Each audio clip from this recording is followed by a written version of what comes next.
حضرت عمر کا اسلام لانا اسلام کے لیے عزت کا ذریعہ بنا، اور بلند آواز سے نعرہ تکبیر مکے کی فضاؤں میں بلند ہوا۔ 40 مسلمان جب ہو گئے تو پھر میرے رب نے کہا یا ایھا النبی حسبک اللہ، اے نبی تمہارے لیے اللہ کافی ہے، ومن اتبعک من المؤمنین، اور تمہارے لیے اہل ایمان کافی ہے۔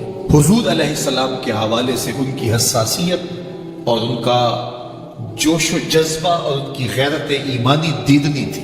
حضرت شاہ ولی اللہ محدث دہلوی علیہ رحمہ فرماتے ہیں کہ 17 مقامات پہ قرآن مجید میں حضرت عمر کی رائے کے مطابق قرآن نازل ہوا۔ یہ اللہ نے حضرت عمر کو شان عطا فرمائی۔ اور پھر جب حضور علیہ السلام کے وصال کے بعد حضرت عمر سیدنا صدیق اکبر کے وصال کے بعد بھی تخت خلافت پہ بیٹھے، 22,55,000 مربع میل پہ آپ کی حکومت کی حدود پھیل گئی، اور حضرت عمر کی حکومت صرف انسانوں پر نہیں تھی، عمر کی حکومت پانیوں پر بھی تھی، عمر کی حکومت آگ پر بھی تھی، عمر کی حکومت ہواؤں پر بھی تھی، اور عمر کی حکومت دھرتی پر مٹی پر بھی تھی۔ آپ جانتے ہیں کہ مصر کے گورنر نے لکھا کہ یہاں تو عجیب کہانی ہے۔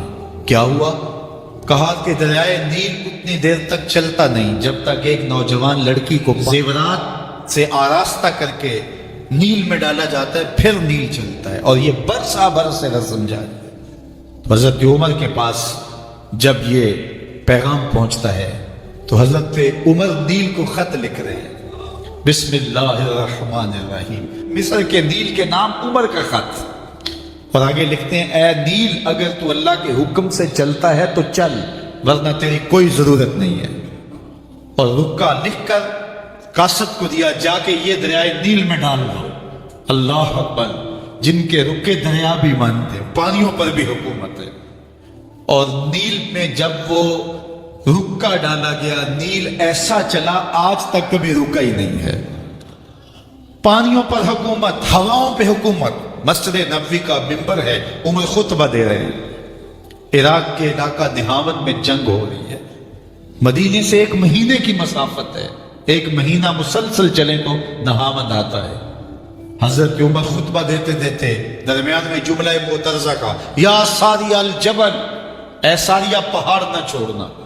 لوگ حیران ہیں کیا ماجرا ہوا کہ ہم سے مخاطبہ ہے، ساریہ دہاون میں ہے، اور کہا ساریہ پہاڑ نہ چھوڑنا۔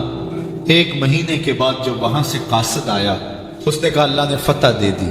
کہا کیسے؟ کہا پہاڑ کو چھوڑ کر دشمن پر ٹوٹنے لگے تھے، آگے بڑھنے لگے تھے، ان پر حملہ آور ہونے لگے تھے۔ اچانک عمر کی آواز آتی، پہاڑ کو نہیں چھوڑنا، چونکہ اگر ہم پہاڑ کو چھوڑ دیتے دشمن پیچھے سے حملہ آور ہونے کے لیے تیار کھڑا تھا۔ تو کہا بس ہم پہاڑ کو اپنی پشت پہ پھیر رکھا، اور اللہ نے اسی دن ہمیں فتح عطا کر دی۔ ہوائیں بھی ان کا پیغام پہنچاتی ہیں، پانی بھی ان کا حکم مانتے ہیں۔ اس زمانے میں فائر بریگیڈ سسٹم نہیں تھا، لیکن ایک آگ بڑھتی آ رہی ہے شہر کی طرف۔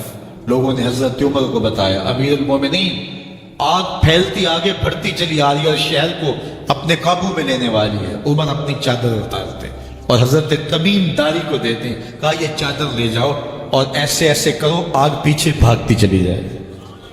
تو چادر ہلاتے جاتے حضرت تمیم داری اور آگ پیچھے بھاگتی چلی جاتی۔ مٹی بھی حکم مانتی ہے۔ ایک لونڈی کھڑی رو رہی ہے راستے میں، کہا تجھے کیا ہوا؟ کہا ٹھوکر لگی، میرا تیل زمین میں بہہ گیا، میری مالکہ بڑی سخت ہے، وہ مجھے کہے گی تم نے یہ کیا کیا۔ عمر درہ زمین پہ مار دیا، فر الارض الم عادل علیک، زمین عمر نے تیری چھاتی پہ عدل نہیں کیا؟ تو عمر کے ہوتے ہوئے اس کا تیل پی جائے؟ زمین تیل باہر نکال دیتی ہے، فرماتے ہیں ڈال لے اپنے برتن میں۔ تو یہ عمر کے ان کا حکم مٹی بھی مانتی ہے، ان کا حکم ہوائیں بھی مانتی ہیں، دریا بھی مانتے ہیں، ان کا حکم پانی اور آگ بھی مانتی ہے۔ وہ عمر، میرے حضور فرماتے ہیں ان الشیطان یفر من ذل عمر، میرا عمر وہ ہے جس کے سائے کو دیکھ کے شیطان بھی بھاگ جاتا ہے۔ حضرت عمر رضی اللہ تعالیٰ عنہ نے ایک بہترین نظم و نسق دیا اور امور سلطنت کو اس انداز سے منظم کیا۔ ایک غیر مسلم مفکر کہتا ہے اگر اس امت کو ایک اور عمر مل جاتا پوری دنیا پہ حکومت مسلمانوں کی ہوتی۔ ایک دن مسجد نبوی سے باہر حضور تشریف لا رہے تھے، دائیں ہاتھ میں حضرت ابو بکر کا ہاتھ تھا، بائیں میں حضرت عمر کا ہاتھ تھا، ایسے باہر کی جانب آ رہے تھے۔ دروازے سے کوئی بندہ داخل ہوا تو اس کو دیکھ کے حضور نے فرمایا ہاکذا نبعث یوم القیامہ، قیامت کے دن جب قبروں سے اٹھائے جائیں گے ہم ایسے ہی اٹھیں گے۔ میرے دائیں ہاتھ میں ابو بکر کا ہاتھ ہوگا، بائیں میں عمر کا ہاتھ ہوگا۔ اللہ اکبر، جے شک ہووی تے چل مدینے، جے شک ہووی تے چل مدینے، آ ویخ لے جوڑ مزاراں دا، بن یار نبی دیاں یاراں۔ عمر رضی اللہ تعالی عنہ جلیل القدر ہستی ہیں جنہیں حضور علیہ السلام نے اللہ سے مانگ کے لیا۔ سارے صحابی رسول کریم صلی اللہ علیہ وآلہ وسلم کے مرید ہیں، لیکن جناب عمر میرے حضور کی مراد ہے۔ 39 لوگ جب اسلام لا چکے، 39ویں شخص حضرت امیر حمزہ رضی اللہ تعالی عنہ تھے، اور ان کا ایمان لانا مسلمانوں کے لیے بہت بڑی ڈھارس اور بہت بڑے حوصلے کا سبب و ذریعہ بنا۔